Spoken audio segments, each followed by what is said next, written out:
We have a project in the Academy dealing with social power, largely influenced by Alberto Zucconi, Gary, and myself, and a few other fellows.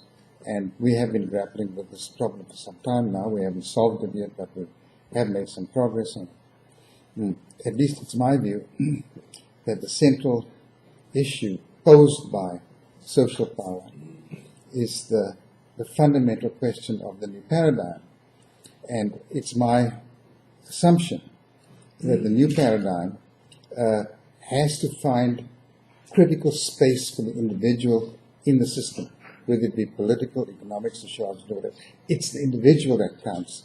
And what we see, for example, if we just briefly look at the way in which we've talked and managed the problem of power, it's usually in some form of a group, and the individual space is hardly recognized. For example, he mentioned the notion of class, meaning that it's a group, the bourgeoisie, that controls the means of production, or it could be elites, smaller group, but they control the major decisions in the community, and the non-elite doesn't have much of a say. A modification of that would be the theory of pluralism. Society is a bunch of groups. But there again, the individual is somewhat lost because it's groups that actually determine in a complicated way what happens to the state of the world. And then there's another version of the group thing called consociationism, meaning the groups are less permeable, but they still dominate in a way that individual space is diminished. And then there's the conventional notion of institutionalism. Legislature, courts, and administration, and executive power. But there again, that institutional framework doesn't really provide enough scope for the analysis of individuals shaping the contours of the system in an important way. And then derivatives of this would be the emergence of the notions of plutocracy, meaning a small group of elites manage things no matter what the form of government is. And then, of course, we could get some notion of economic populism, but the outcomes of that are somewhat unclear. I wanted to focus somewhat differently on what I wanted to put to you today, and that is to look at power from the standpoint of fundamental values that we find in all forms of social organization. And we use values in two senses. One, we use it descriptively. That is to say, what are the things that people want? We identify them. And what we found in the international system is that the International Bill of Rights is reducible to about 8 or 9 fundamental values. These are the dominant values that people seek or demand, if you like. And the question then is, how are these values produced, shaped, and shared?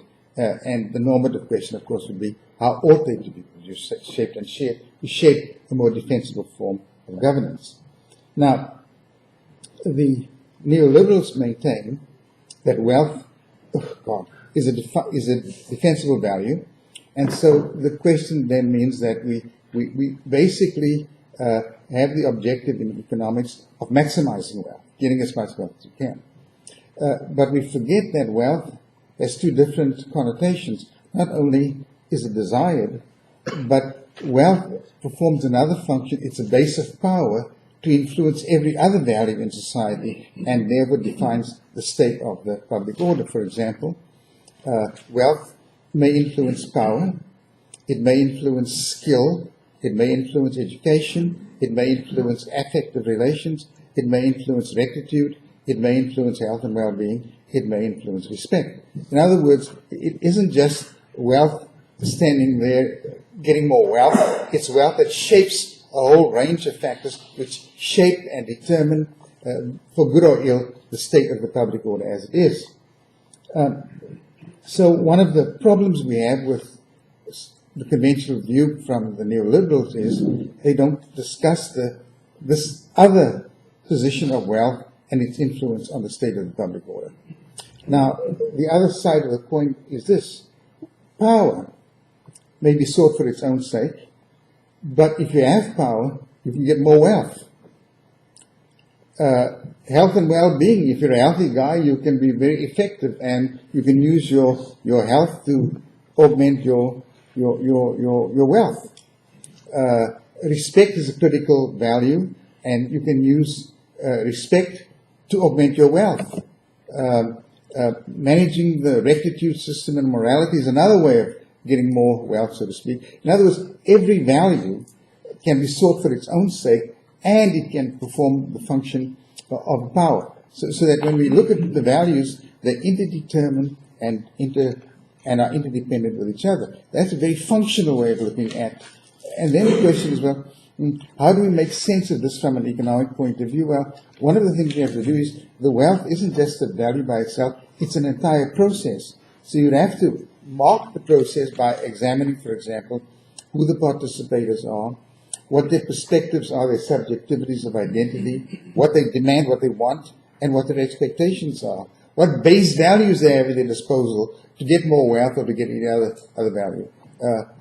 What strategies do they use? In what institutional context do they operate? Geographic, spatial, institutional, and so on. And finally, the strategies that they have in terms of coercion, persuasion, propaganda, and so on. So each of these values, including the wealth value, can be mapped and therefore made to be much more precise in terms of the form of wealth, form of capital that emerges from the particular value process, as it is, of course, interdependent and interdetermined by the other values. So what we're talking about is a much more comprehensive sense of how political economy functions in the larger political process. Thank you very much.